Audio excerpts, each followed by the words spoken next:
Good morning, everyone.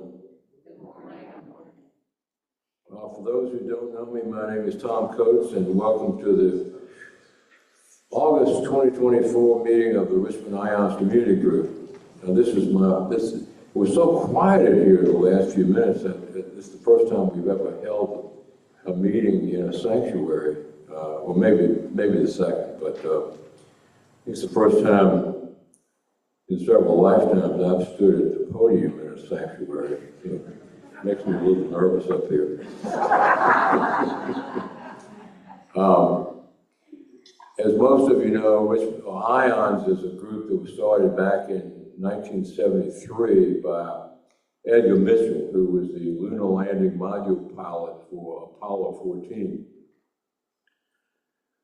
Edgar Mitchell was a Navy test pilot. He had a PhD in aeronautical engineering, and he was pretty more or less scientific in his approach.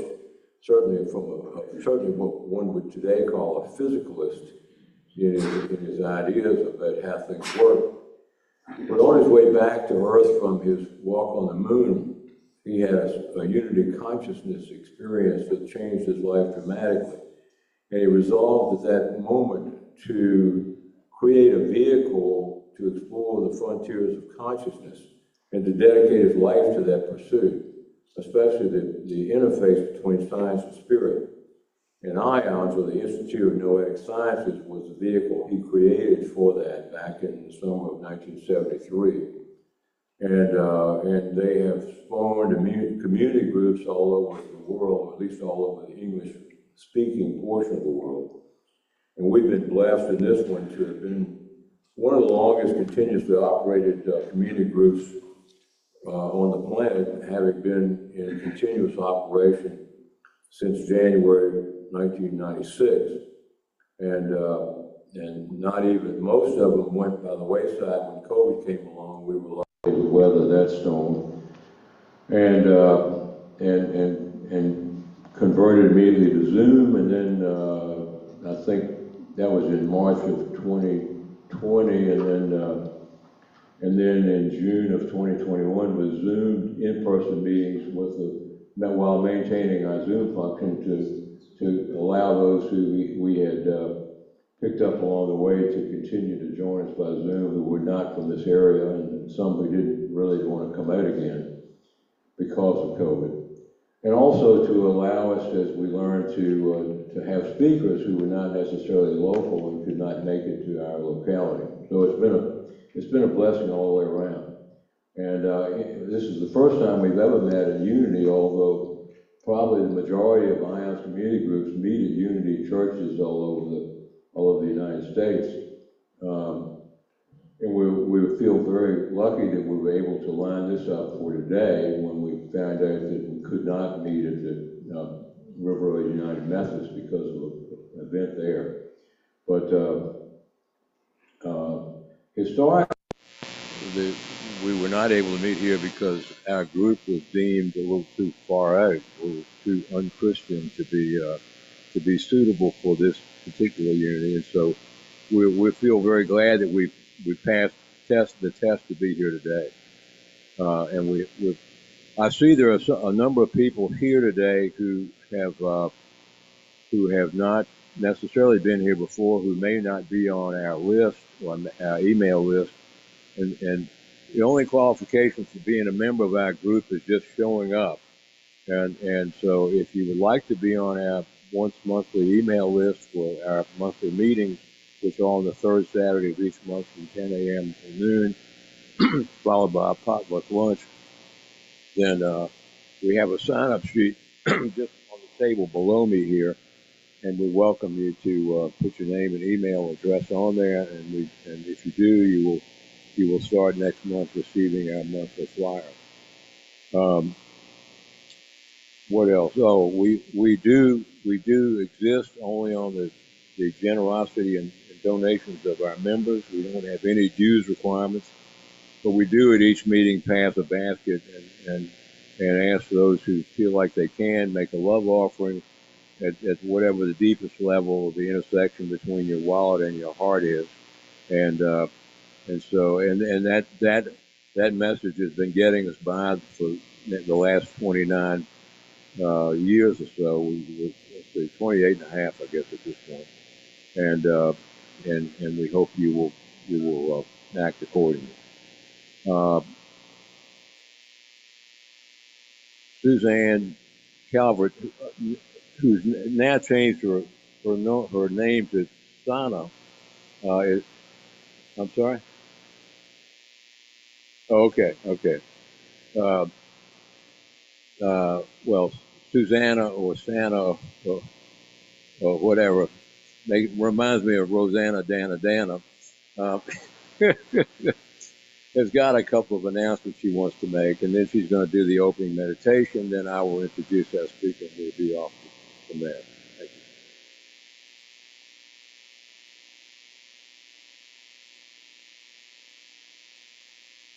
So now apparently I can go by whatever, so I could add that to my list.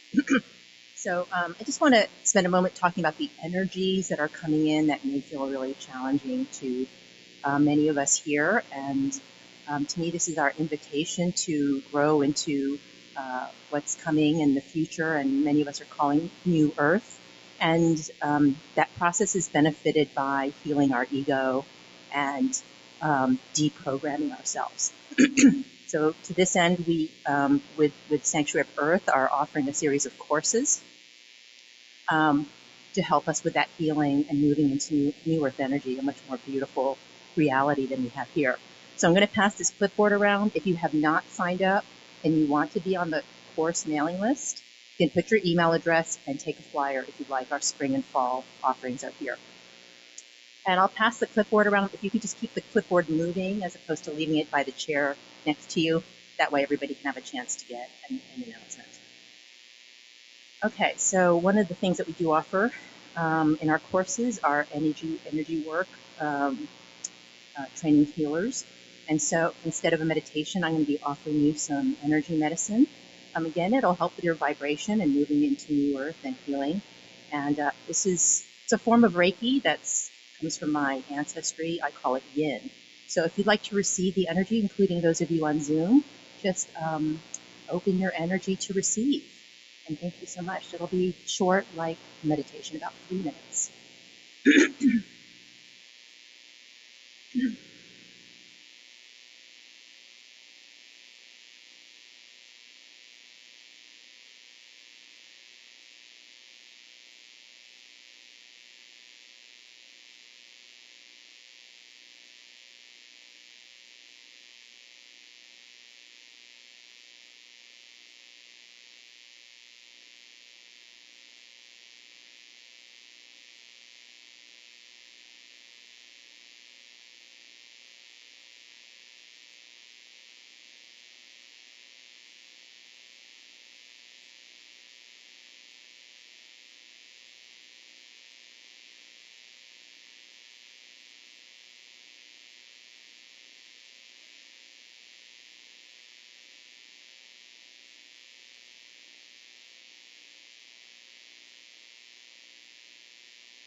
guys whenever you're ready.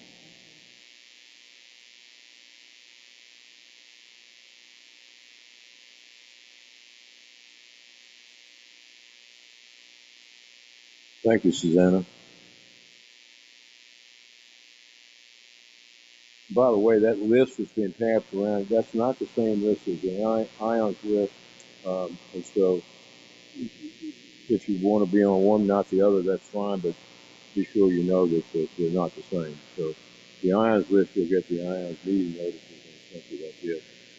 I would like to announce that for those who have not heard, that Elizabeth Kuntz, who has been our web person for the last 10 or 12 years or so and been on our steering committee, passed away about 2 weeks ago. Are there arrangements that have yet been made? I'm not sure. I think there's going to be yeah.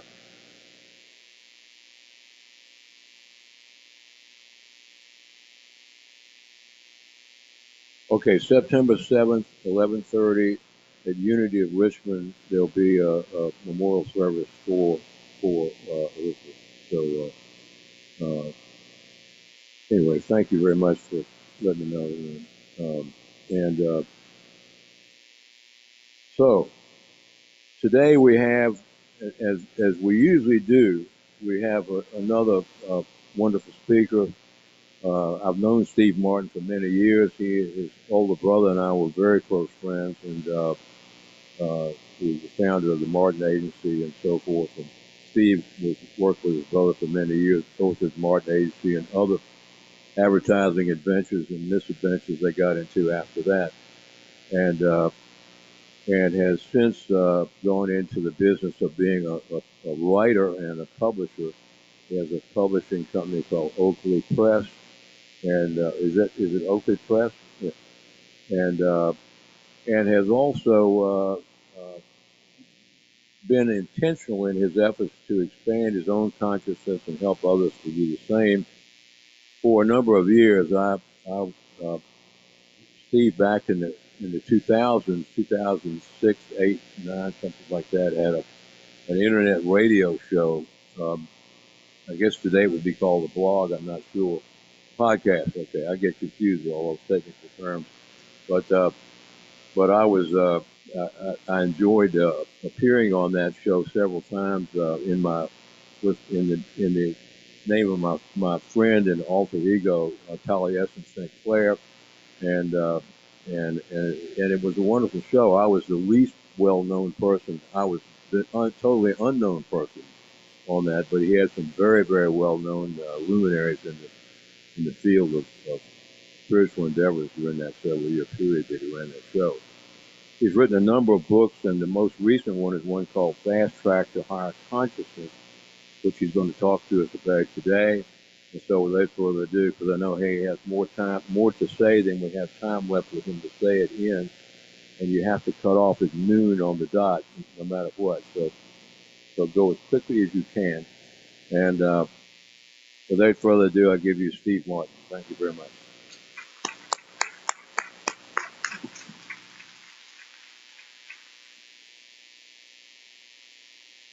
Well, unlike Tom, I have spoken at Unity churches a number of times. I used to be a regular at Unity in Portsmouth, probably for about 15, 20 years. I was there 2 or 3, maybe even 4 times a year, up until the pastor that used to invite me there retired. So, and I think I've spoken at this Unity, but it was a different building then. This doesn't look the same. I'd like to preface, you can go ahead and put that first slide up, my talk by just saying that, what Tom has said is true. I've been studying metaphysics for 50 years or more, and it started when I had a out-of-body experience when I was about 25 years old. It was brought on by a combination of alcohol, marijuana, and a really bad case of the flu. And up until that time, I was what you would call a scientific materialist, a secular humanist, I guess today called physicalist, who believed that all that existed was matter. But when I was floating up near the ceiling, looking down at my body on the bed, it became clear to me that I'm not my body, that I'm my consciousness. And that eye-opening episode is what started me on the quest to learn the true nature of reality. And as I've said, I've been on that for about 50 years. I joined the Rosicrucian order. I did all their studies. I went from novice to adept, and I can tell you the Rosicrucians know what's going on. They know everything you're going to say today, I would say. And of course, I had that internet radio show where I talked to maybe better than 100 experts, people who'd written books, quantum physicists, people who were studying psychic phenomena, studying mediums to see whether they could really do what they say they could do using double-blind studies and so forth. And I've written about a half a dozen or so books on metaphysics as well as other things like life after death. And I've written some novels and so forth too. But I do have my business now is the Oakley Press. We have more than 200 books in print. If you know anybody who needs editing or ghostwriting, that's something that I do. And I publish books. So what I've been trying to do with my books is explode the myths of worldviews that are held by most Westerners today. I think there are essentially two worldviews. One is the physicalist, secular humanist view, and the other, which is that only material substance exists. There's no life after death. There's no spiritual realm. Life is, just an accident. And the other one is the one that's based on Christian doctrine, which is that based on what Jesus said when he came to earth. And I believe that Jesus was an enlightened being who really knew what he was talking about, but it was almost impossible for the people of his time to understand what he was really saying. So I consider myself a follower of Jesus, a Christian, and that's the reason. Let's put up the next slide, Dan. Secular humanism is the view that's taught in the schools still. The basic premise is material substance, matter is all that exists. It's based on Newtonian physics and Darwinian theory. It's strictly non-religious. There's no life after death. There's no God.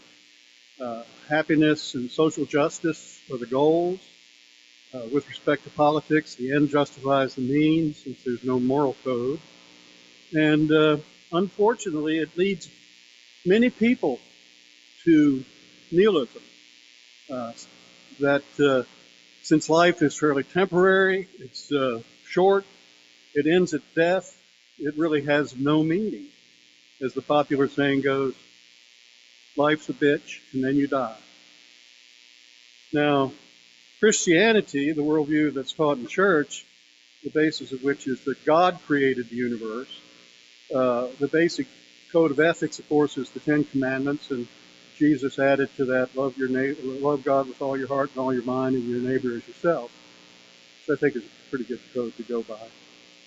In addition, Christianity holds that we humans are flawed. We're imperfect beings, which is why God sent his only son to die on the cross as a sacrifice for those who are willing to accept him. And if you do that, you'll go to heaven. So, as I mentioned earlier, Christian doctrine really is based on what people knew at the time that Jesus lived. The idea of sacrificing an animal for your sins, to get God to accept you, was an idea that was prevalent at that time. So no wonder the early leaders of the church latched on to that, Jesus. But another thing that Christians, most of them, not all, think is that God is an anthropomorphic being who lives outside of his creation in heaven. we're going to see that that's not the case. Let's put up the next slide, Dan. The true nature of reality has been known for almost 100 years, maybe even longer. Certainly has been by other people, scientists. But as far as the modern era, Max Planck put it succinctly, and he's quoted in a newspaper article in The Observer on October 25th, 1931, and he is, of course, the Nobel Prize-winning individual who developed quantum theory. And he says, and I'm going to quote here,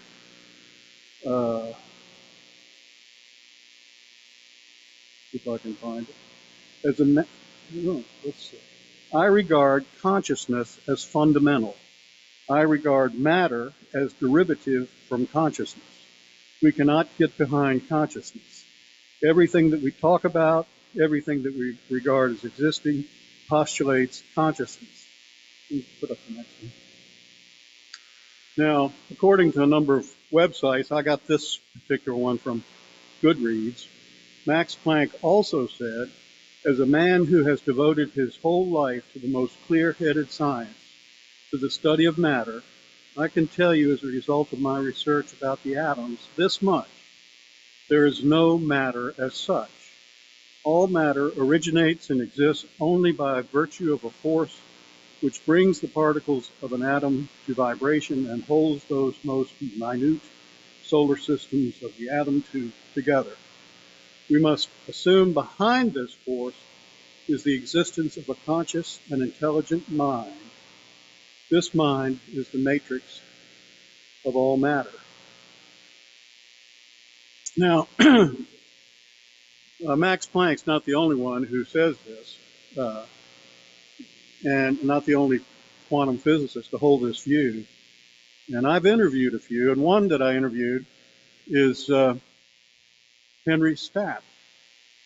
And he has written a couple of books on this subject. One is called Mindful Universe, Quantum Mechanics, and the Participating Observer, and another one, Mind, Matter, and Quantum Mechanics. Go ahead. John Hegelin is another quantum physicist who's gone public. He is a Harvard PhD in quantum mechanics, and he summarized a theory about how the physical reality in which we live came to be, and he says emerged from the unified field, which he compares to the field of pure consciousness known as Veda, which was described in the ancient religious texts of India called the Vedas.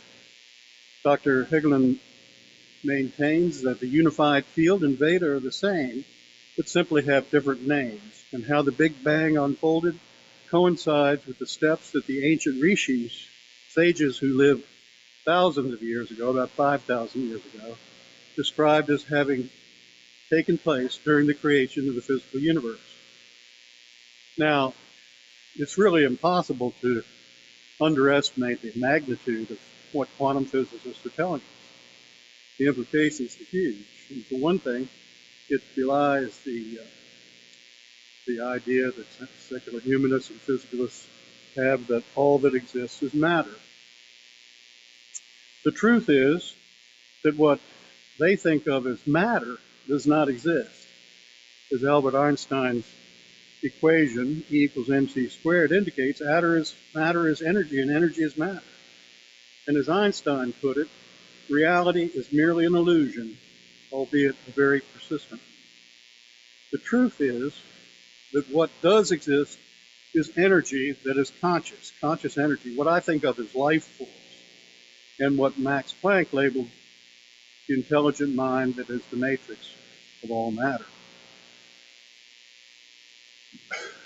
Secular humanists must either argue that the universe has always existed, which flies in the face of the red shift and the resulting Big Bang theory, and that it miraculously came from nothing. As British biochemist Robert Sheldrake said in a now banned TED Talk, some scientists today say, give us one free miracle and we'll explain the rest. And the one free miracle is the appearance of all the matter and energy of the universe and all the laws that govern it from nothing in a single instant. Now, while a vibrating quantum realm that gives rise to physical reality no doubt exists, there needs to be an explanation put forth to explain what that is and where it came from. And what Max Planck said makes sense. Consciousness is the ground of being. Consciousness needs nothing else to support itself. For example, Rene Descartes said back in the 16th century, he famously said, I think, therefore I am. In other words, nothing is required beyond consciousness for its existence to be a demonstrated fact, making it the bedrock of reality. Now, can you go back? In humans, this ground of being manifests in the sense of being. Nothing, the I am that we all feel, what I call the silent observer at the back of my mind, the back of your mind. And this sense of being is not an individual's mind, but I do believe it is the decision maker in each of us that observes the thoughts that come forth and decides which ones to act upon and which ones to dismiss. In summary, what I think is the truth is that reality as we know it is created by one mind that we're all part of, and we each have what might be thought of as a piece of that mind, a sliver of that mind, which creates the feeling or the belief that we're separate beings. This feeling of separation is actually an illusion that's created by our egos. The ego is a construction. Your ego, my ego, were built up since birth with memories and beliefs that reside in the unconscious part of our minds. We each have a subconscious mind or soul that contains all the memories of our past lives. Carl Jung called this part of us the higher self, or the self with a capital S. Sir James Jeans, if in fact consciousness is primal, then consciousness must create everything. Sir James Jeans, who was also a quantum physicist, suggested that the universe resembles an enormous thought, that the physical reality we inhabit might be compared to a thought or a dream that the mind is having, the source is having. Now think about this. When you and I dream at night, our minds create our dreams, create the imagery and all the trappings, and yet they seem completely real. If, for example, a car in your dream is about to run you over, you're going to be hurt, so you wake up. But you don't realize it's a dream until your eyes pop open. Now think about this. There has to be a character in the dream from whose point of view what's happening is observed. There cannot be a dream without somebody observing it. And in your dreams, that person is you. It follows that the universe, if it's a dream, in the mind of source, there has to be a character in the dream to observe it. Who is that character? You are that character. I am that character. Human beings, all living things, are characters in the Creator's dream that observe what's going on. And since all is one and all is connected, including the Creator and us, we serve as the Creator's eyes and ears. We are the vehicles by which the Source knows its creation. Now, what we're going to do now is look at some research that supports that we're part of one mind and that we are the eyes and ears of that one mind. Double slip? Okay, keep that up. A quantum mechanics experiment known as the double slit experiment, for example, demonstrates that observation by the researcher, in other words, the researcher's consciousness, what he knows, causes light to become particles. light waves to become particles. In 1803, a man named Thomas Young demonstrated that light is waves by placing a screen, you can see that at the top of this slide, placing a screen between light and a wall that had two slits in it that were not wider than the wavelength of light. When waves pass through any opening that's not as wide as they are, the waves refract. And this was the case with one slit open. A fuzzy circle of light appeared on the wall. But when both slits were open, alternating bands of light and darkness appeared, which scientists call a zebra pattern. These areas of light and dark result from what is known as wave mechanics. And wave mechanics is interference. The waves reinforce each other in some places and they cancel each other out in other places. Now, in 1905, Albert Einstein published a paper that revealed that light also behaves as particles. Today we call them photons. He did so by using the photoelectric effect. When light hits the surface of metal, it jars electrons loose from the atoms in the metal and sends them flying as though they've been struck by tiny billiard balls. Today it's possible to shoot photons one at a time from a photon gun. So let's consider an experiment constructed to determine what happens when those conducting the experiment observe or do not observe which slits the photons of light pass through.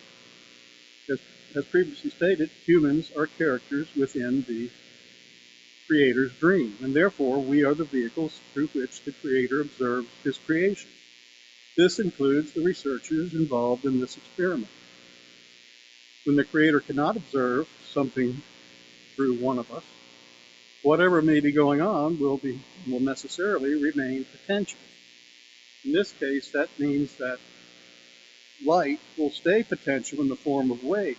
In other words, they cannot form into particles, which are matter. In this experiment, the photon gun fires one photon at a time. Both slits are open, and a detector is used to determine which slit the photon passed through and where it hit. The photons make tiny marks, tiny dots, on a photosensitive screen where they hit. Since only one photon is shot at a time, logic would say there can be no interference. However, when the detector is turned off and it's impossible for anyone to observe which slit the photon went through, something counterintuitive, I would say mind-blowing, really happens. The photons shot from the gun form a zebra pattern. In other words, without the detector making it possible for the researcher and therefore the Creator for infinite mind to observe which slit a particle went through and where it hit, the particles are not particles at all. They remain potential in the form of matter. The top screen, there's the photon gun shooting, and even though they're shot one at a time, it forms a zebra pattern. All right, let's go. Okay. When the researcher is able to know, because the detector is turned on, the waves become particles that form a pattern on the photosensitive screen. Now, these phenomena were verified by setting up the experiment a number of different ways, and they've been repeated and confirmed in laboratories throughout the world. In one way, the researchers placed the detectors before the screen, before the two slits, and the photons, before the photons pass through them. In a third variation, a detector was placed before the slits, and the mechanism erased the knowledge after the photons had passed through. The zebra pattern returned. The results were the same no matter which way the experiment was set up. before the slits, after the slits, and then erased, it came out the same either way. Now, the double slit experiment shows that consciousness or mind in the form changes potential in the form of waves into physical matter in the form of particles, photons. Of course, this is something that secular humanists say is impossible, but is it? Well, not according to evidence collected by a college professor named Stephen Hawley, whom I interviewed a couple of times on that weekly internet radio show, podcast. At the time, Dr. Browdy was a tenured professor of philosophy at the University of Maryland, Baltimore County. And I just read his book, The Gold Leaf Lady and Other Parapsychological Phenomena or Investigations. Dr. Browdy related a number of well-documented and amazing stories of mind over matter, but perhaps the most fantastic one had to do with Katie. She was a woman born in Tennessee. She was the 10th of 12 children. Katie apparently was a simple woman. She was illiterate, and at the time Dr. Browdy wrote the book, she lived in Florida with her husband and worked as a domestic. She was also a psychic who had documented successes helping the police solve crime. In one instance, she was able to describe the details of the case so thoroughly and accurately that the police actually thought she might have been responsible, and they thought that until the true perps were apprehended. She also apparently is able to apport objects, which in other words means she's able to cause something to disappear in one place and reappear in another. Sounds pretty fantastic, but Dr. Browdy maintained that it was true when I spoke with him. And that wasn't all. Seeds would germinate in her hands rapidly, in her cupped hands. And observers have seen her bend metal as well. She's both a healer and a medium, or a channel. According to the physics class I took in college back at Hampton, Sydney, matter cannot be created or destroyed. But apparently that's not so, because what looks like gold foil forms on Katie's skin, on her hands, on her face, on her arms, on her legs. This is a picture of that.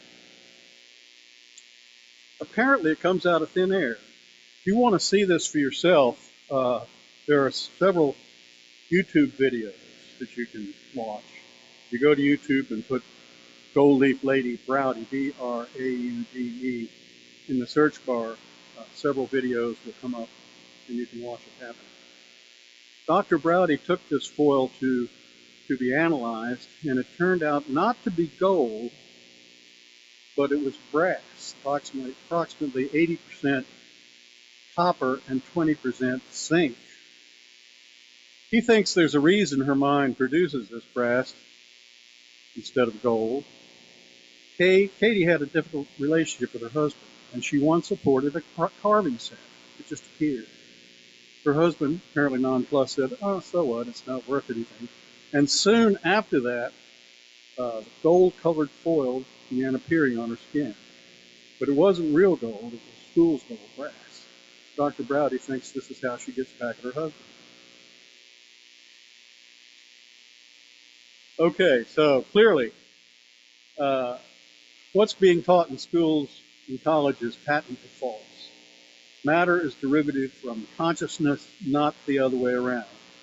As Einstein said, reality is merely an illusion, albeit a persistent.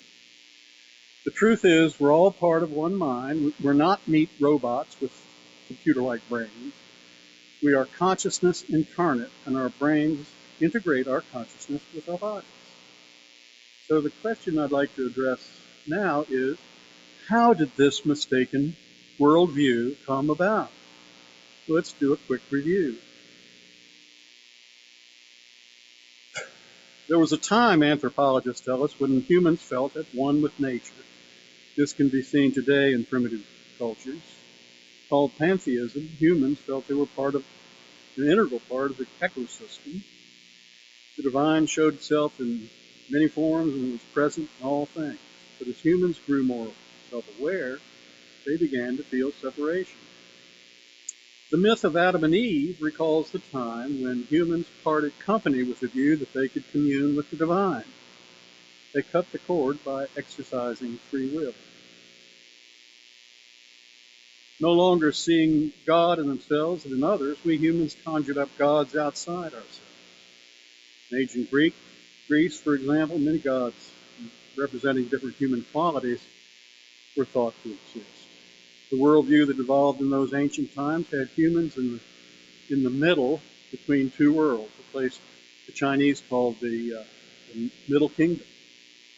The gods lived above the clouds of Mount Olympus, and although they did come to Earth now and then, it was mostly just to cause problems for us humans. Below the Middle Kingdom, what caused it to be in the middle, was the underworld, the home of the dead, where Hades was in charge, and a three-headed dog called Cerberus guarded a gate, one got to after crossing the river Styx. Different cultures had different takes on this three-layered universe.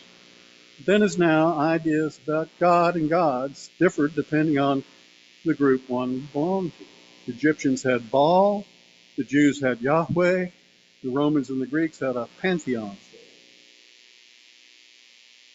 Then along came Jesus of Nazareth, and the idea emerged that only one God ruled over creation, although he did have angels and eventually saints who took up some of the positions by the departing Roman and Greek gods.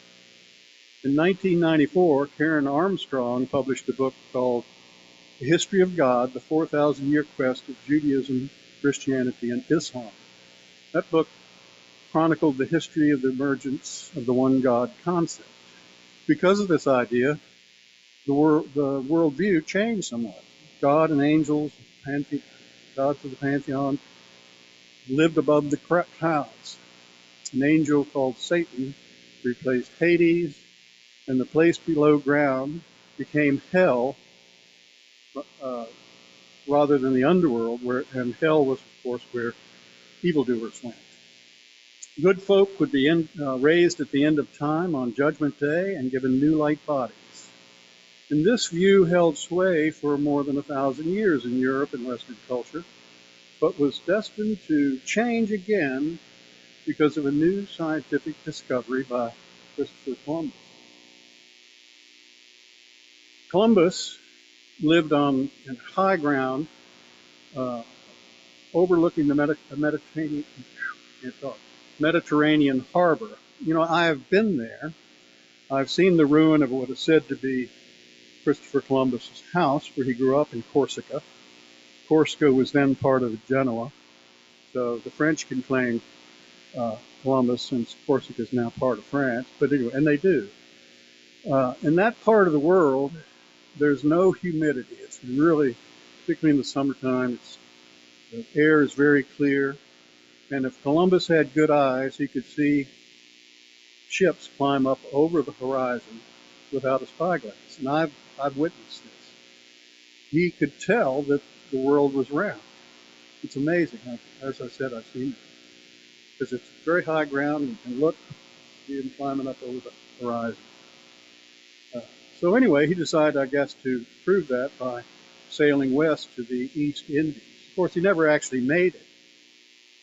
But some of Ferdinand Magellan's crew did make it.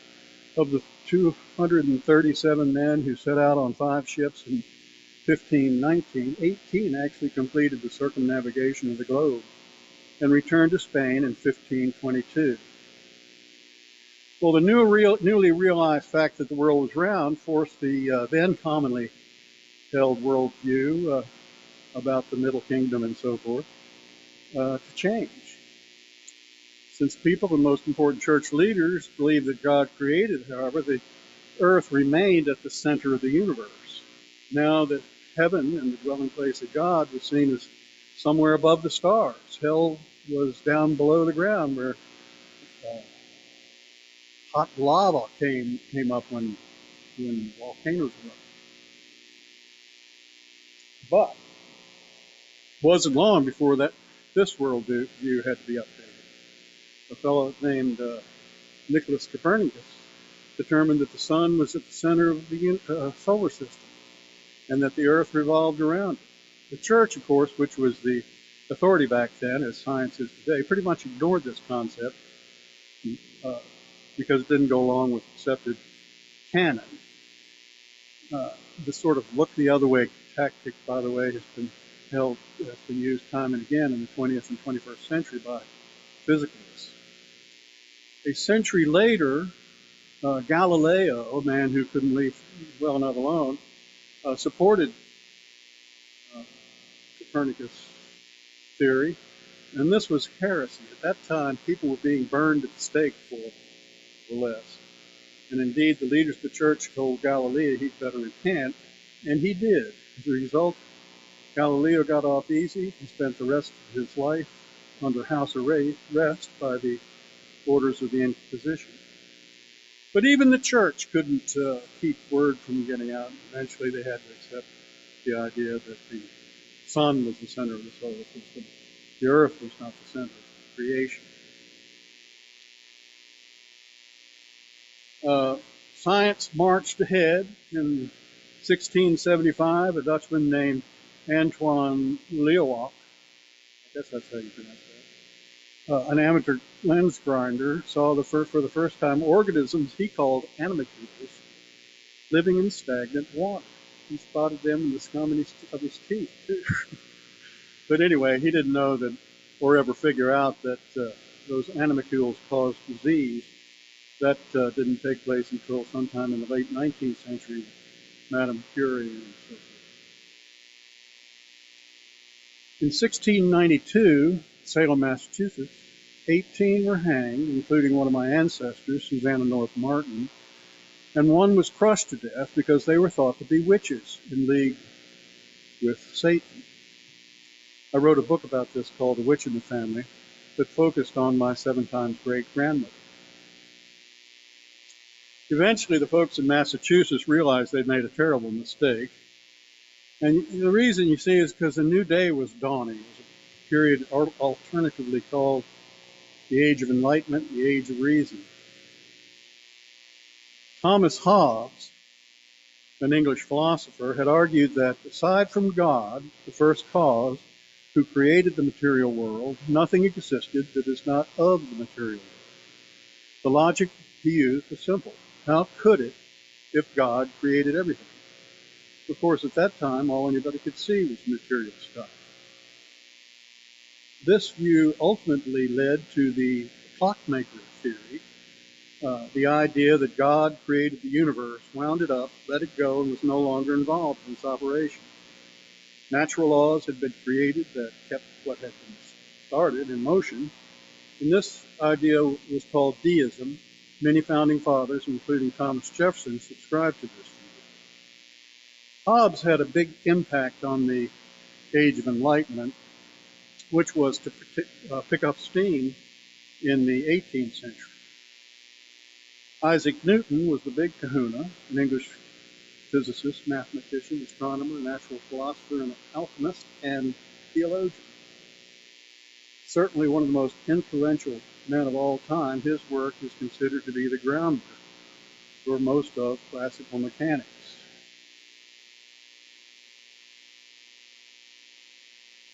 The prevailing worldview that emerged from the Age of Reason was that the universe might be compared to a giant machine. The sun was at the center of the solar system. The earth had planets that revolved around it. Nothing existed but the material world. What was thought of in the 17th century and before as the invisible world of spirits did not exist. Everything that happened had a logical cause. Natural laws caused everything. Yeah. Then along came Charles Darwin. In 1859, Charles Darwin published On the Origin of Species, a book that introduced the theory that populations evolve over the course of generations through a process called natural selection. In other words, God had not created the variety of life on the planet, nor had he created humans. All this had happened through a natural, what might be thought of as a mechanical process. And this became accepted fact among the educated classes. Life and diversity were results of a natural process known as survival of the fittest. coupled with the environment in which a particular species had evolved. Intelligence and mind had evolved as life had evolved and had reached its pinnacle in humans. Mind and intelligence were produced by an organ, the brain, which had come about through evolution. And this is where we are today in schools and colleges, clearly stuck in 1859 thinking. To question it, even if you happen to be a quantum physicist, is likely to subject a person to ridicule. It certainly has happened to me, but after I had that out-of-body experience at age 25, I decided the occasional one-star reviews, coupled with rants, were the product of closed-minded morons. As I mentioned at the beginning of this talk, I did a lot of reading and studying, and one book that had a major impact on me was entitled Intelligence Came First. It was compiled and edited by Ernest Lester Smith. He was a fellow of the Royal Society, the prestigious Scientific Academy of the United Kingdom. And Smith's book caused quite a bit of controversy when it came out. The premise is that through eons of evolution, needs have preceded the organs through which they are fulfilled. Eyes, ears, taste buds, kidneys, livers, and so forth. And since each new organ developed in response to a need, why would the brain be different? This book put forth a compelling argument that intelligence came first, quite able to function in its own realm. On top of the almost impossible, or I would say impossible odds that those body parts could have evolved as a result of random mutations in survival of the fittest, I would add, how could life have come about by accident in the first place? Lester Smith touched on this as well. For life to form requires the basis of life, the DNA molecule, to have come about before the first celled animal life form came about in the primordial sea. And the DNA molecule can be compared to a computer program that is much more advanced than humans have yet devised. It tells the cell when and how to make proteins that are necessary for life. Just how advanced and complicated is it?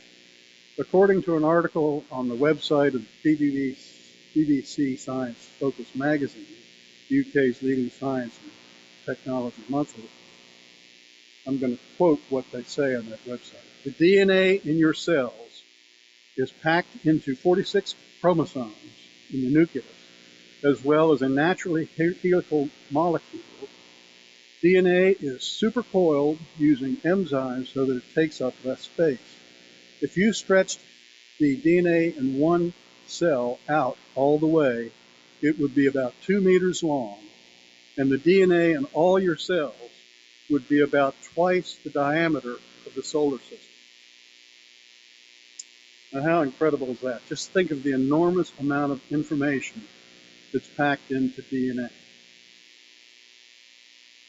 Smith's book has been long forgotten, perhaps by everyone except me, because scientific materialists, physicists, shouted it down with a vengeance. But think of the intelligence that would be required to design any one of those organs, much less the DNA molecule. How could all of them have come about by chance? Random mutations followed by natural selection? Anyone who's done the math will say, absolutely impossible. And that's the problem. Who's really thought about the complexity of an eye, liver, kidney? Who could possibly think that could have happened by accident?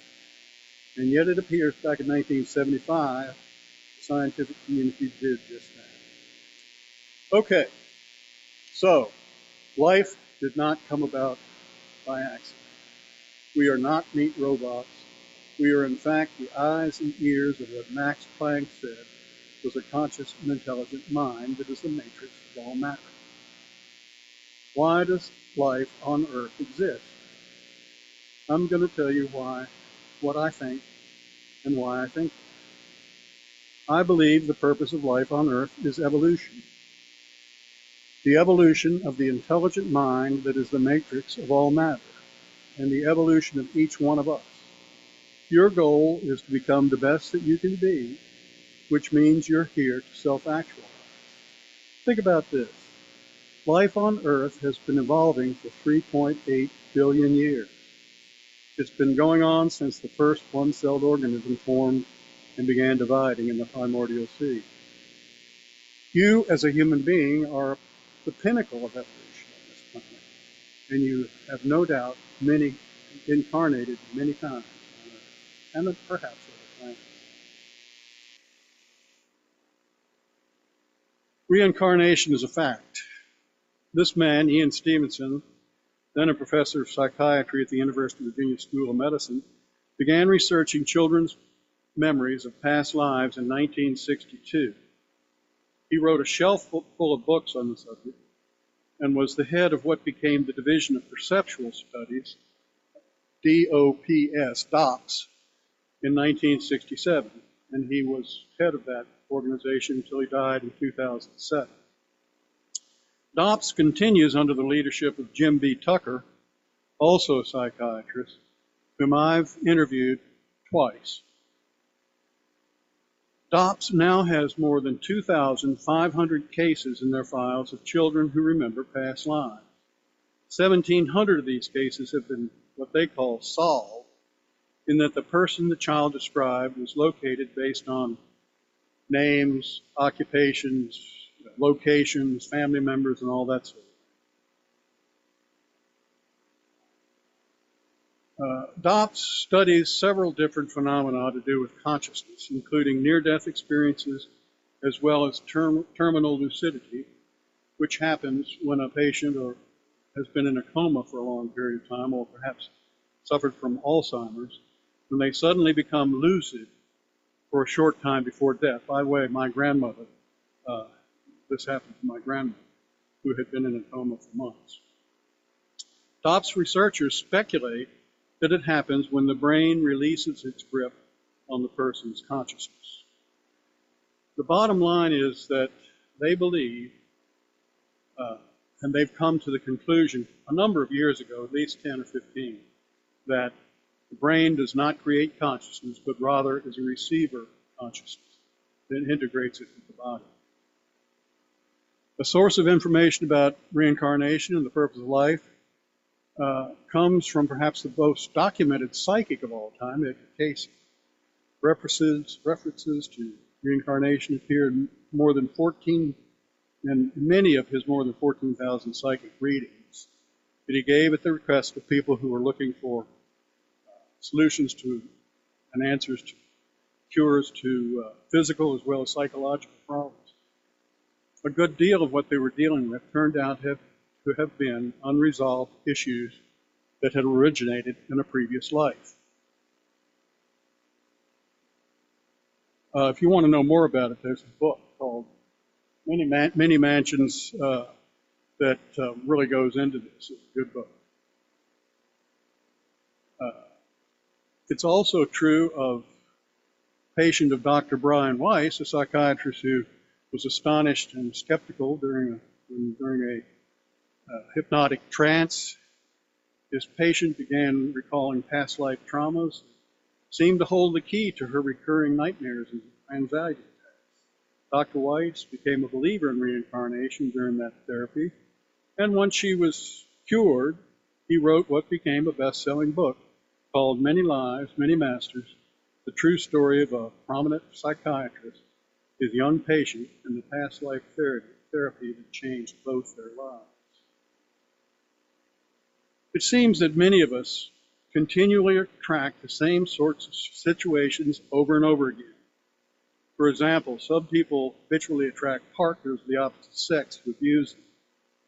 The reason might be that subconsciously they have a low opinion of themselves.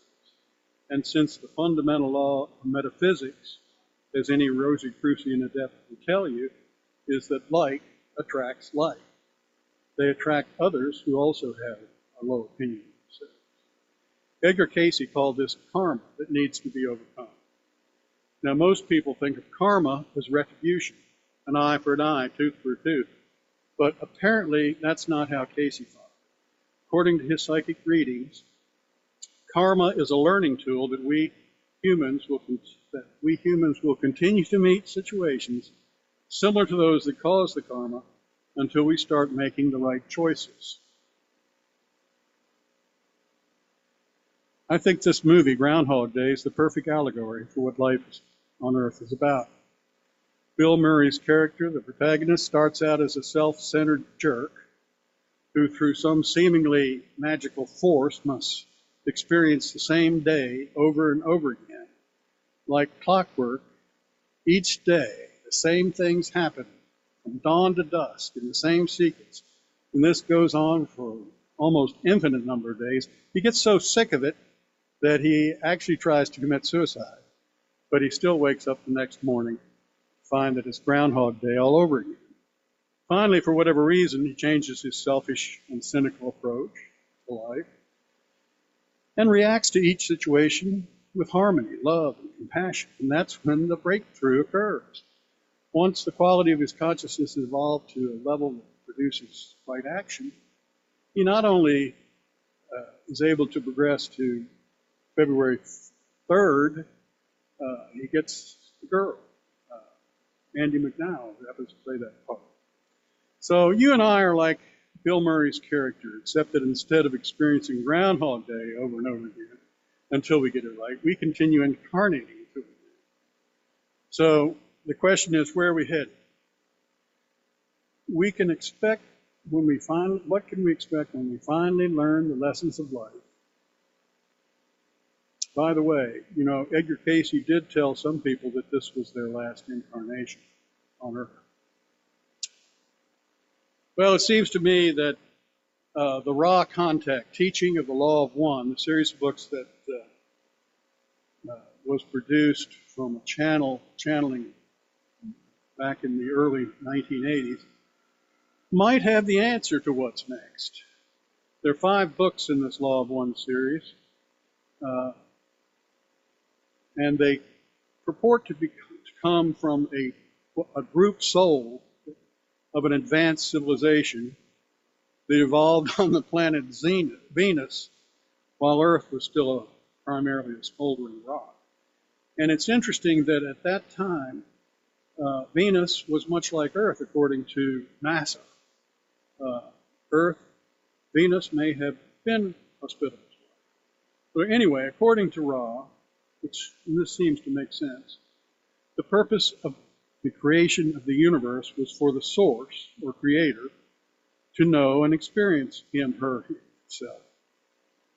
For this goal to be fully achieved required the evolution of consciousness in beings that are offshoots, but remain part of the creator. Now from here on, I'm going to call the creator with a he pronoun. He's not a he or a she, but I don't feel comfortable using it. As mentioned earlier, the creator is all that is. He cannot step outside himself and know himself except by sending out pieces of himself that become seemingly separate, but remain in fact part of and an extension of him. The source is infinite consciousness in each one of us, and all things are sparks or pieces of this infinite consciousness in the process of evolving toward reunification with him. The upshot is that your consciousness began as what might be thought of as one of these sparks, and it has evolved on Earth and perhaps other planets from the very low level of consciousness that exists in matter to the much higher level it is today, which happens to be the stage of awareness of self that Ra refers to as third density. The Creator has experienced himself through you from your beginning, and he continues to experience himself through you as well as through everyone and everything in his creation. The Creator has instilled in you and in all life the desire to evolve, and by pursuing this instinctive desire, you will eventually reunite with him.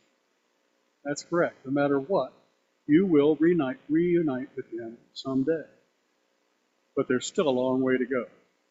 Much more than half of the people alive today on this planet remain in third density, in what I think of as the sleepwalking state, and most of us have taken only baby steps into fourth density, which is the stage we residents of Earth are moving into now.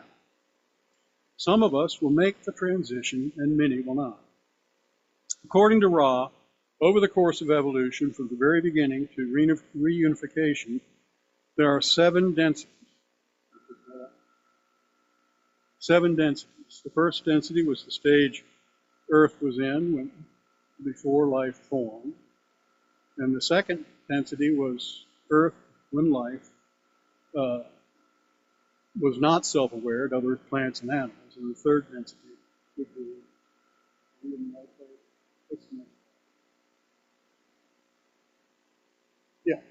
the next density, the third density, came when we humans gained self-awareness, the ability to figuratively step outside ourselves and think about things objectively, such as the meaning of life, good and evil. Or as Shakespeare said, there's nothing either good or bad, but thinking makes it so.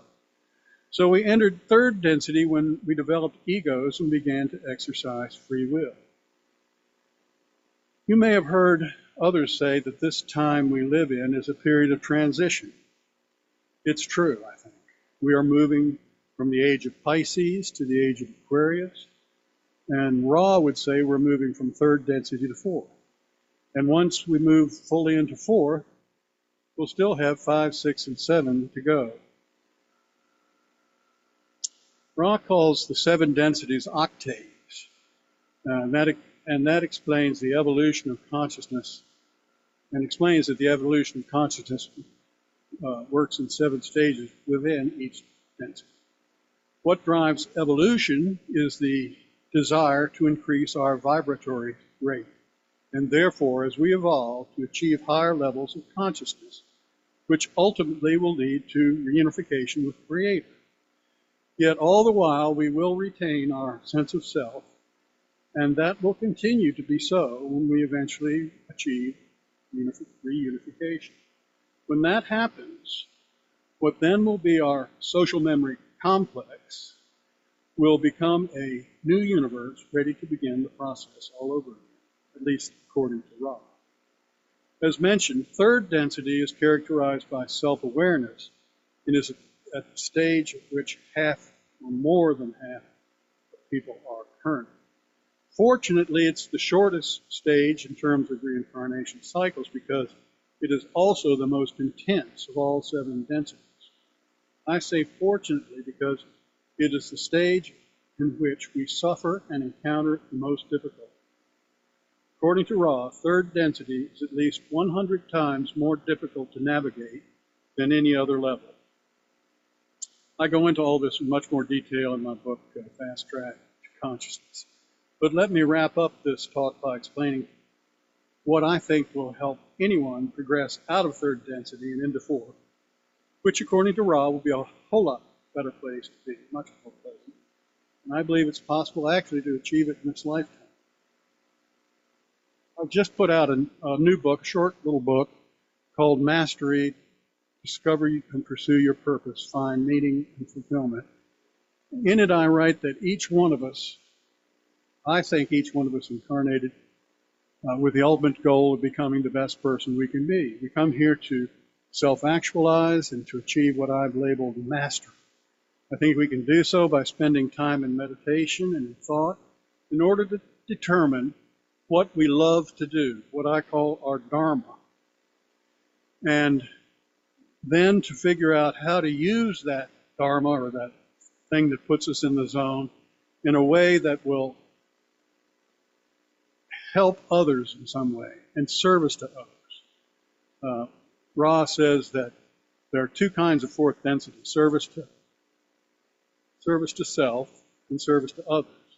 And I'm going to talk about the service to self fourth density because I'm hoping that's the one I'll be in. Service to others sounds like a horrible place where people are going to be fighting to be king of the hill.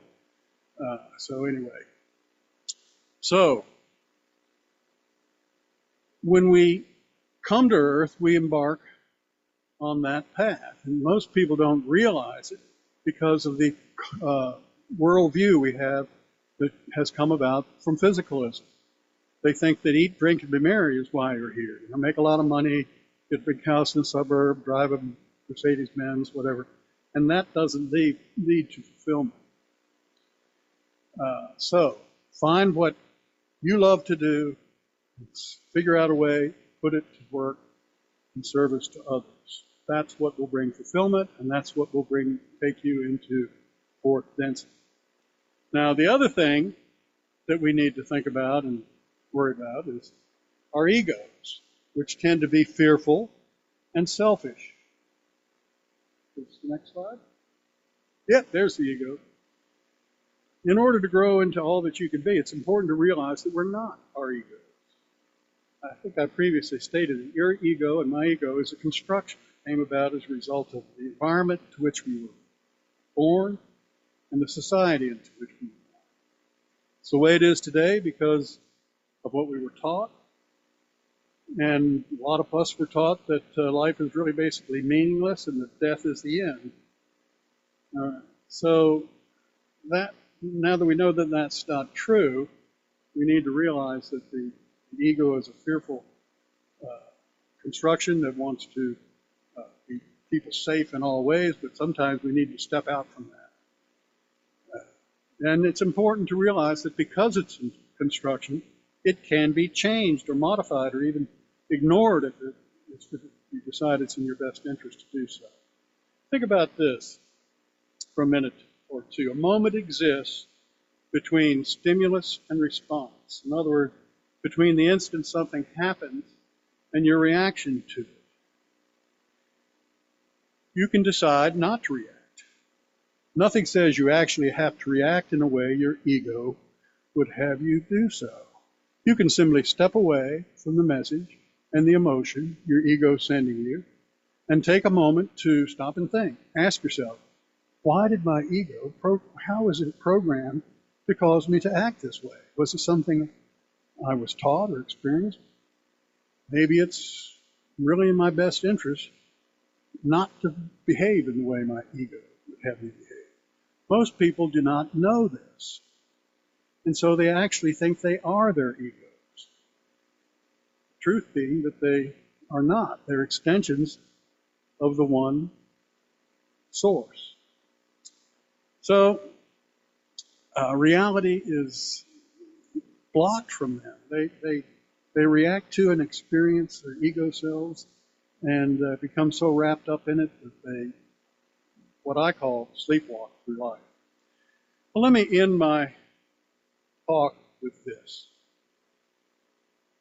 It took quite a while, quite a few years, but I finally figured out what I love to do and use it in service to others. In other words, I discovered my mission. Writing is what puts me in the zone. And for at least 30 years or so, my mission has been to use that activity to burst the myth of scientific materialism in order to wake people out of their sleepwalking state. My goal is for them to realize that they are sparks of the Creator and that they're here on earth to evolve. They are magnificent spiritual beings having a temporary physical experience. I'd like to finish my talk by reading what Alan Watts used to say to children when they wondered why they're here, and how the universe came about, where people go when they die. He, of course, was a philosopher. He told them that God plays hide and seek, that God enjoys the game, but has no one outside himself to play with, since he is all that is. He overcomes this problem of being all and therefore not having any playmates by pretending he's not himself. Instead, he pretends that he's you and me and all the other people and animals and rocks and stars and planets, and in so doing, he has wonderful and wondrous adventures. So here's what he wrote, and I quote, "Now, when God plays hide and seek and pretends that he is you, he does it so well that it takes him a long time to remember where and how he hid himself. But that's the whole fun of it, just what he wanted to do. He doesn't want to find himself too quickly, for that would spoil the game. That is why it is so difficult for you and me to find out that we are God in disguise, pretending not to be himself. But when the game has gone on long enough, all of us will wake up, stop pretending, and remember that we are all one single self, the God who is all there is and who lives forever and ever. Thank you. Be happy to answer any questions.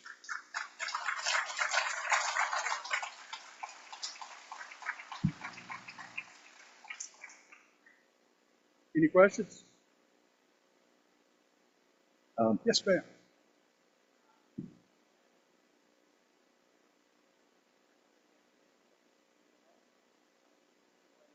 A Terminal lucid lucidity. period. Lucid. I would like to question whether or not that same person is still there or if they become a new consciousness. That's my question. I think they're the same person, at least from my experience with my grandmother. I think that person is hidden because the brain has,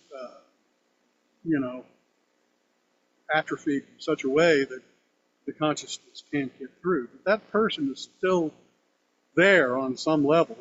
It's just that they can't come through because the brain won't let them. That's my theory.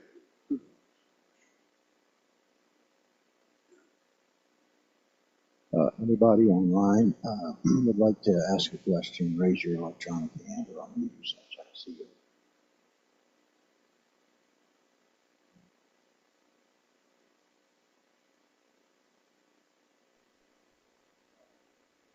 Mary Grace?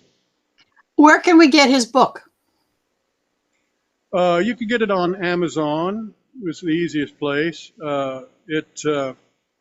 It's Fast Track to Consciousness. If you put Fast Track to Consciousness in the search and my name, Stephen Hawley Martin, or just Martin, I'm pretty sure it'll come up.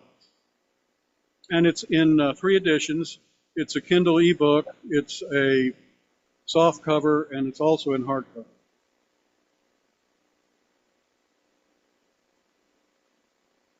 I see. I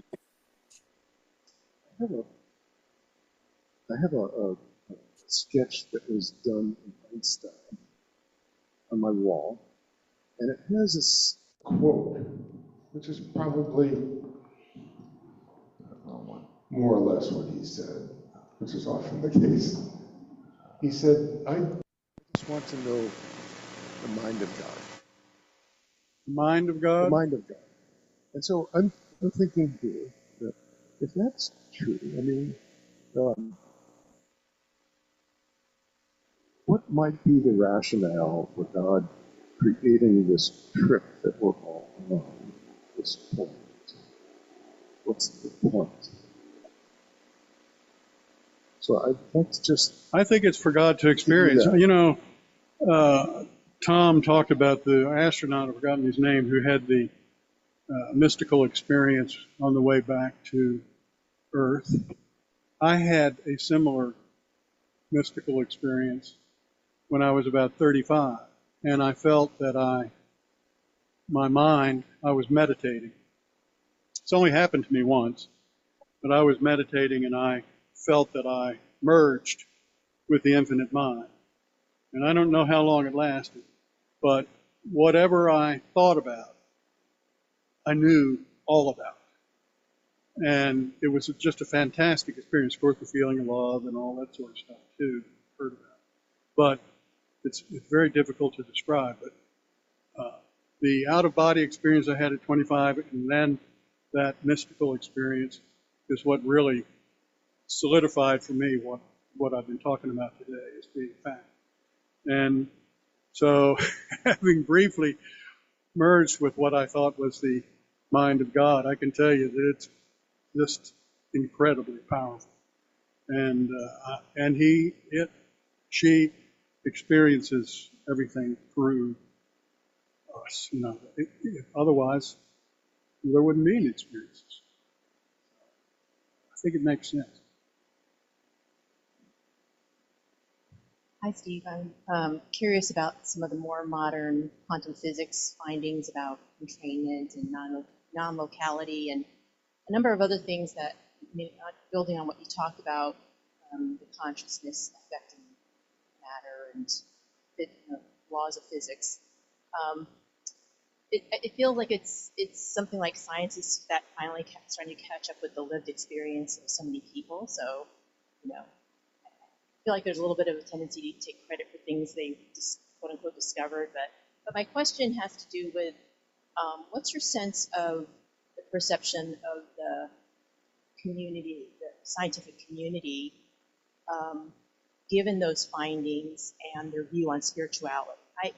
I've been looking and I haven't been able to tell if the community of physics scientists are starting to embrace what many would consider modern spirituality because of this research, or is it really just a scientific phenomenon and we should not rush to extrapolate that way? Yeah, that's an excellent question, and it's one that I've thought about. I'm not sure I have the answer, but I can tell you what I've observed. The first book I wrote on metaphysics was published in 1995, almost 30 years ago, and I got all kinds of flack from people. The ones I publish today, I don't get flack anymore. So, I mean, I see that the general awareness of what the true nature reality is getting out there. I also have found that the scientists, when I talk to people like Henry Stapp back in the early 2000s, they were very cautious. But I would bring these things up, and they say, "Oh yeah, well that's what a lot of people think." So they were trying to keep it undercover because they didn't want to get attacked by physicalists. I think all of that is changing. The thing about non-locality or duality or whatever it is, the fact of the matter is that there's only one mind, and in this one mind there is no distance, there is no time. It's all one time. Eternity is no time, all at once, and that's what's beyond this physical reality, which has time as a dimension that we create with our minds, and we create it all with our minds. We create height, depth, width, and so that doesn't exist at the quantum level, which is why something on one side of the universe can affect something on the other side of the universe, theoretically, simultaneously, because there is no distance. Does that make any sense? Oh yeah, I mean, it makes sense to me. I just don't know, like, if they're starting to come around that maybe we're not just a bunch of crazy people, We're not crazy people. I think we're ahead of the curve. Somebody also should tell the physicians that too. Mm-hmm.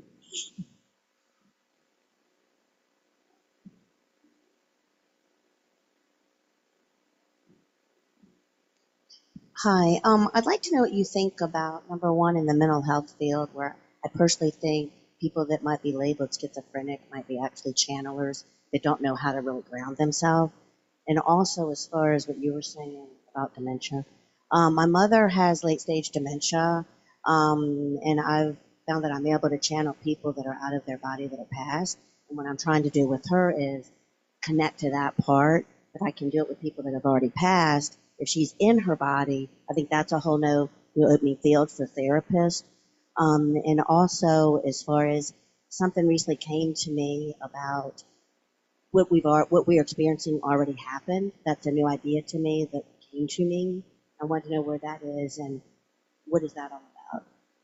Yeah, schizophrenia. I interviewed a psychiatrist who worked for many years. He was retired at the time. I can't remember his name, but he had worked at a mental institution in California. And he told me that he could speak to disembodied, often evil entities through his patients, that he could carry on conversations with them, that these schizophrenics were, as you said, channels in the sense that these entities were coming through them, and that he could carry on long conversations with them, and that the evil ones didn't think there was anything wrong with being that way. I mean, that's just the way they were.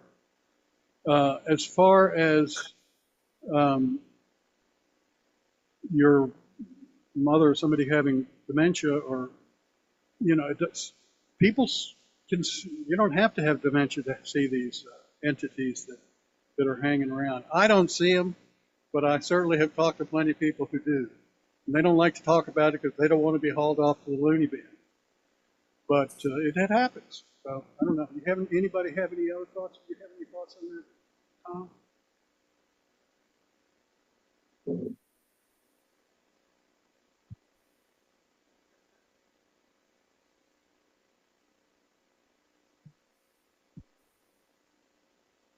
Yes, uh,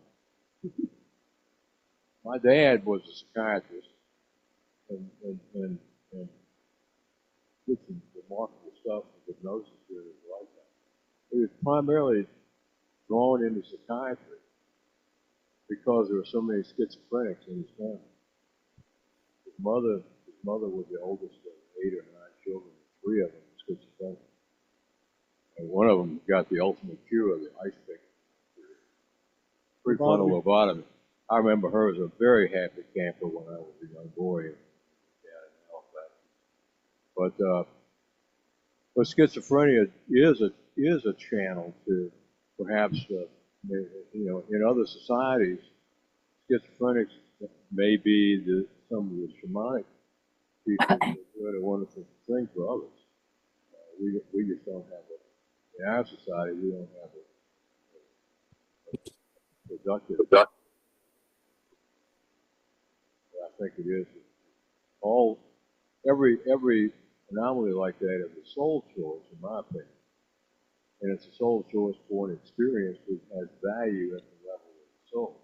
However, it may be received by the society around it, whether that person gets elevated to the status of a shaman, or whether that person gets put away in the mental hospital. I was, as a young boy, 2 or 3 years old, my dad he sort of specialized in schizophrenia in practice, and worked with many people who were in catatonic stupors for years and years before he came along. He used me as a foil for dealing with them as a 2 or 3 year old boy. I would interact with them, and there were some that had been in stupors for years and years, who over a period of years became able to function in a real way. And there was one woman that he worked with for years, that when I was in school, I started going over and playing tennis with, like once every 6 months until she passed away. But when he met her, she had not moved out of her bed for over 10 years. So all kinds of things can be done.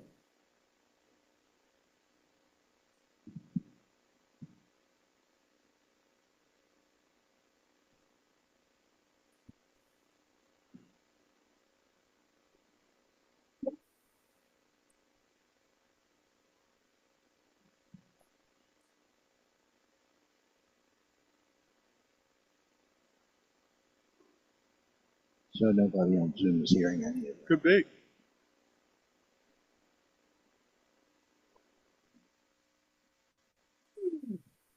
I've worked with this for over 50 years, and what I have to keep in mind is I'm working with energy all the time. I'm an energy pattern, a state of consciousness. And so I remember my grandmother once told her I could see some things that looked like they were scary. She said, "You know what the mama spook said to the baby spook?" And I'm like, "What?" She says, "Don't spook until you're spooking to." And she explained to me, she said, if you're happy and high energy, you're going to attract them, because like attracts like. And if you have developed habit patterns of thinking where you're always looking at things from what's good and bad, right and wrong, should and shouldn't be, you're going to move to that wavelength. And in working with people, I've had people who, if they have a habit pattern of dread or something like that, that's what they attract. Yeah, that's all I know about it. Well, the idea of like attracts like, there's no question about it. Your mind creates your reality, and what you worry about happens, and and all of that, but that's a whole nother talk.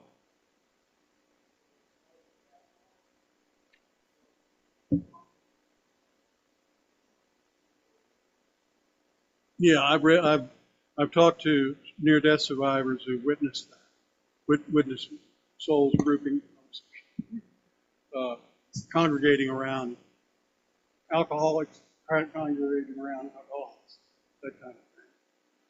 Nancy, I see your iPhone is unmuted. Did you want to ask a question? No? Okay. Kimberly, you have a question? I'm unmute. I had some comments because you had asked, does anyone else have experience with that? And two of them popped in my head. One is I worked as a social worker on a psych unit, and there was a 20 or 21-year-old female who had come from Romania in the orphanages. And I'm a medium and a channeler, and I see energy, all the stuff people are talking about. Her head turned right when I felt them step in, and I could see that that's energetically what had stepped in. And it was interesting because at the time I didn't really understand my own gifts. This was many years ago. And I recognized what we've been talking about, that she was labeled schizophrenic, and they were doing all these I think they were going to do shock treatment on her or something like that. And meanwhile, I recognized that it was these energies that she didn't know that she was connected to as a young person, that she could there was an opening there for them to step in with her, and probably picked up from Romania is what I got intuitively at the time. And then the other one was, I have a friend that can see energy really, really easily. I joke all the time that she's a hybrid, that her mom was part of the what I jokingly call the weird part of the government, and that she might be a hybrid from things that she does. And she said that she sat in a bar one night, and as people drank really heavily, she watched the negative energy step in. It was like giving them permission to step forward for whoever that was. So it was interesting to me that we were talking about that. And thank you so much for all of this. This really solidifies a lot of what I've been studying recently and in my understanding of reality. So I appreciate it. Thank you. That's very interesting what you told us.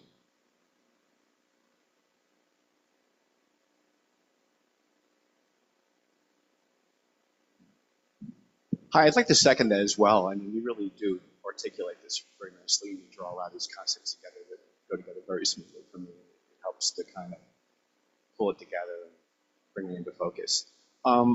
What I wanted to ask about is that I find, for example, a lot of times when I talk to colleagues at work who are from English as their second language, it's funny because I bounce this off the speech therapists that I work with. And it's often fascinating to me that receptive language is far ahead of expressive language, so that you could basically take in information and understand a concept much more readily than a lot of us could express it. I've been familiar with the raw material for a couple of years now, and it really makes a lot of sense to me. In fact, it draws a lot of things together, questions I've had throughout my life, the faith I was taught when I was young, and just everything else. About psychology, science, and it really draws it together very nice and neatly, nice package. My problem is when loved ones, when it gets to the point where they will tell me what they think, and a lot is what you refer to as this physicalism. Physicalism, yeah. Right. And I want to share my thoughts, and either I have tried it and it doesn't come out the way I want, it comes out scattered. I'll jump from one concept to another concept. It's very complicated, actually. Again, you articulate very well. I think my question then would be, is there any advice you would have so far as a neater, less complicated, simpler delivery to kind of try to express that to someone who is coming from that mindset? I have a family my dad was an engineer. My son, my brother both work with computers. They're very much into this material thinking. And I work as an occupational therapist, so I come from a science background, but what we do kind of is to try to pull mind, body, spirit all together and look at a person as a whole being. That's basically my question. Yeah, well, that's an excellent question. And I've come to the conclusion that you can't persuade someone who is physicalist. There's an old Zen saying, I think, that says, when the student is ready, the teacher will appear. And so I don't offer this information to anybody who doesn't ask me for it. That's what I've learned to do. Because I have talked to skeptics. You cannot reason with them. No amount of fact, like I've tried to lay out today, will convince them, because their mind is set. Now, maybe I'm wrong, but that's just the conclusion I've come to.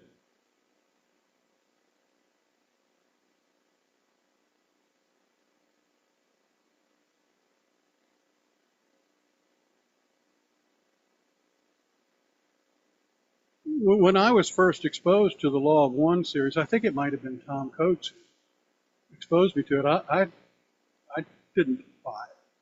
I had to learn a whole lot before I could go back and see, hey, there's something here. It's just too bad, but that's, I think, the way it is.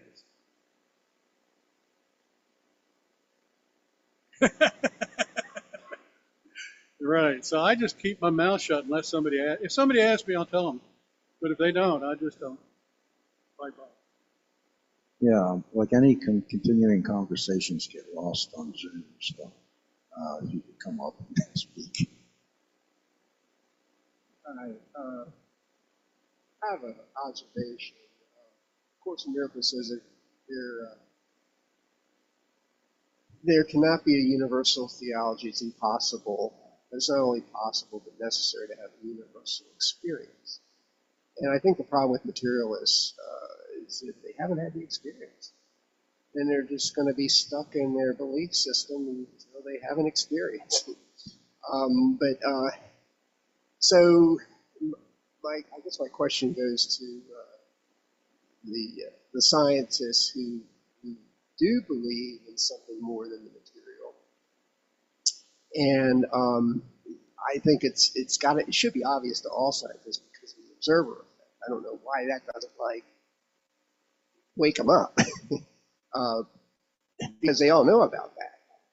So I'm reading a book now, Michio Kaku. He does believe in God and so forth, but even so, none of these scientists like Planck and Einstein are trying to tackle scientifically the whole question of consciousness, and maybe it's not possible, but here's where my question comes in. Have you ever heard of Donald Buck?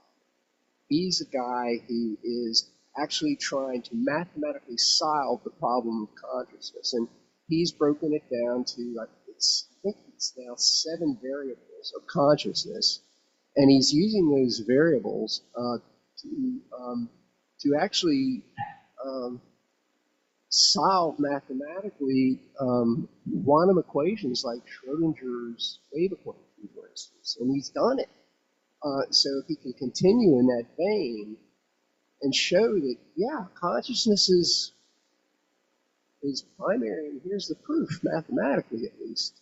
So, first of all, I guess, did you know about him? And if I've not, heard his name. I don't know much more than that. Science certainly physicists call consciousness the hard problem. it's the hard problem because they can't figure out how the brain or how matter creates consciousness. And of course, they never will because they're approaching it from the wrong direction. So I don't know which direction your gentleman here is approaching it from, but it seems to me you've got to start with the reality that matter does not create consciousness. Consciousness creates matter. And once we have that as a fact, maybe scientists can figure it out. He is approaching from consciousness being primary, and Right. that Well, that's what leading needs to to happen. the material world, which he calls a headset. He says it's really an illusion, Right. and that he and people will ask him, they'll say, hey, well, if you really believe it's all an illusion, it's a headset, well, why don't you just walk in front of that car? And he says, well, it's the same reason if I spent a lot of time on my computer writing this book, and so there's this icon on the computer that represents the book. Well, I know that icon is not the book. It's just a symbol of the book. Like everything here is just a symbol. But because I put all this effort into that little symbol, I wouldn't drag that symbol and throw it in the trash can. I'd lose all my work. And so I wouldn't step in front of that car because even though it's a symbol, there is a consequence. Yeah, as Einstein said, it's an illusion, but it's a persistent one.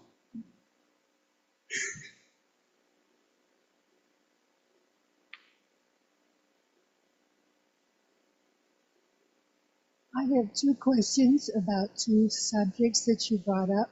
One was about the civilization on Venus. There's a belief called star seeds that some people come from these ancient planets and they come to Earth to help people on different things. What's your opinion? I think that's certainly probably true. You know, I've never met one. If I did, I didn't know that's who they were. But yeah, there's life on other planets. There are civilizations that are much more advanced than ours. Why wouldn't they come here and try to help us out? Is that all that you have to say about the star seeds? Have you heard more? Yeah, I think that's not something I've spent a lot of time studying. I know Tom has. Maybe he can talk about it. But I think it's probably true. I just don't. The next one is about witches. Do you believe that witches were just women that knew how to heal with herbs? And that and that they had a very close connection to nature, and these people, good witches, exist today? I studied the whole witchcraft thing in Massachusetts because my ancestor wrote a book about it. I will say that there was at least one of those 19 people who were executed who was practicing witchcraft, which means she had like effigy dolls and sticking pins in and stuff like that. I think the others, most of them were probably just sensitives, you know, who could get in touch with things. My ancestor, Susanna, people thought she was a witch because she was a feisty person who did not put up with did not suffer fools with. She was 72 years old. She was a widow. She was running the farm by herself. She was chopping wood and planting plants and, you know, doing all that at 72 as a woman, which, you know, people thought that was impossible unless she was using witchcraft to do it. So there were some people, not all of them women, who were not all of the Salem, but in other earlier times, you know, just a few, or maybe 10 or 15 years earlier, there were some people that I'm aware of that I studied about who were practicing witchcraft from the standpoint of being, having, at least in their minds, made a pact with Satan. And they were using that. And they were working black magic. That did exist.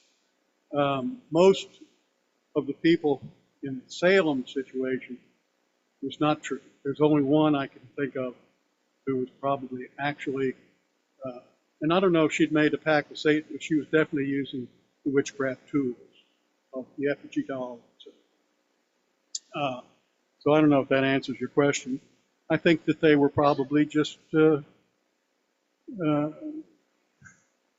maybe they had some, like the shamans, some ability to communicate and so forth, and they were misunderstood. The earlier ones in that series tended to be kind of like homeless sort of people who were, you know, kind of scruffy, and I think they were really just being picked. The ones who came later, what ended it all was when somebody accused the governor's wife of being a witch, and that's when it stopped. But they realized later on they realized they had made a big mistake, that they had, and they blamed it on Satan. They said that Satan had, you know, caused them to do it, but that those people weren't really witches, and they were very sorry for it. And later on, it all moved into the age of enlightenment. So then you never heard of white witches? And these are I've met some before, and they even made like a little packet for me that had like little good things in it, and they crocheted angels on it. Yeah, I think that's I think there's something to all that. I think that magic has been practiced in the past and can be practiced now, but the reason we don't do it and can't do it is because we don't think it can be done. You got to have belief, firm belief. You know, what did Jesus say? Whatever you ask for in prayer, believe that you have received it and it will be yours. And you've got to, that's magic. You've got to believe that because of our society and how we were raised, we don't believe. I don't, you know, it's hard for me. I have know all this stuff, and yet it's hard for me to put that in practice. Thank you.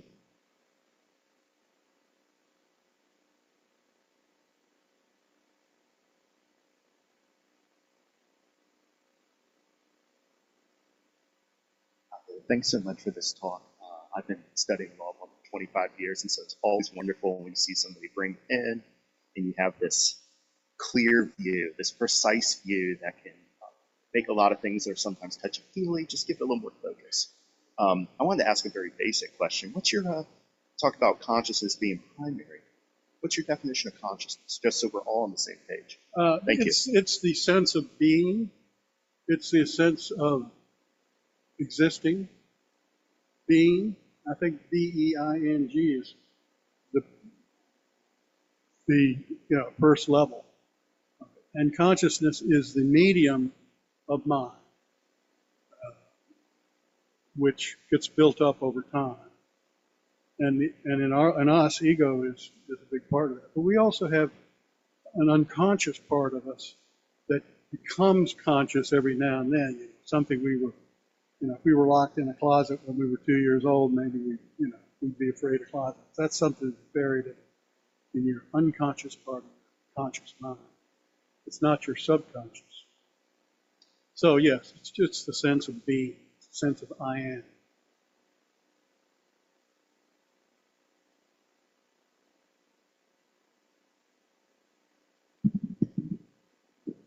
Anyone else have any questions? Anybody on the line? Okay, well, thank you.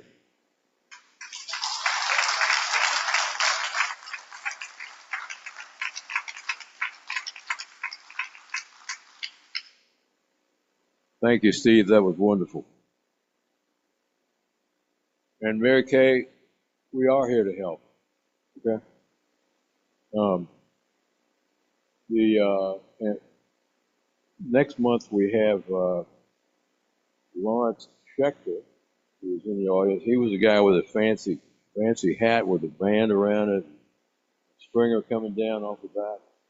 And he is going to talk next month about his about something called Morning Star, a retreat center that he has been imagining putting together as an architect for almost 50 years.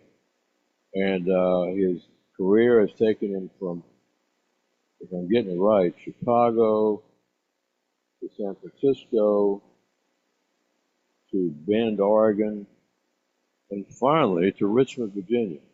He's been here 1 year. His talk will be on the fall equinox, and will be a 1 year anniversary from his first visit here, with what made him realize this was the place he was supposed to be last end of September. So we look forward to that. And we have our potluck lunch in the kitchen area, or I don't know the territory around here as well as where we usually meet, but out here to the right in the hallway, most of you, I think, well, many of you are members here, so you know it better than I. And I thank you very much. It's been a great meeting, Steve. That was a wonderful talk. I second the praise for you having synthesized this. I would advise you, as Bud did, that Donald Hoffman would be a good read for you. He wrote a wonderful book in 2019 called The Case Against Reality. And what it's about is the idea that consciousness is the fundamental reality, and that what we space-time or matter and all that are merely emergent properties of consciousness, and perhaps not even very significant emergent properties, just the one that the game the video game that we happen to be playing, and we are avatars in the game, and that's or like icons on a computer, and we're imbued with a limited amount of this substrate of consciousness ourselves, but there's not but so much we can know from the vantage point of being an avatar in a video game, other than there might be something else. Thank you very much, folks. We'll see you next month.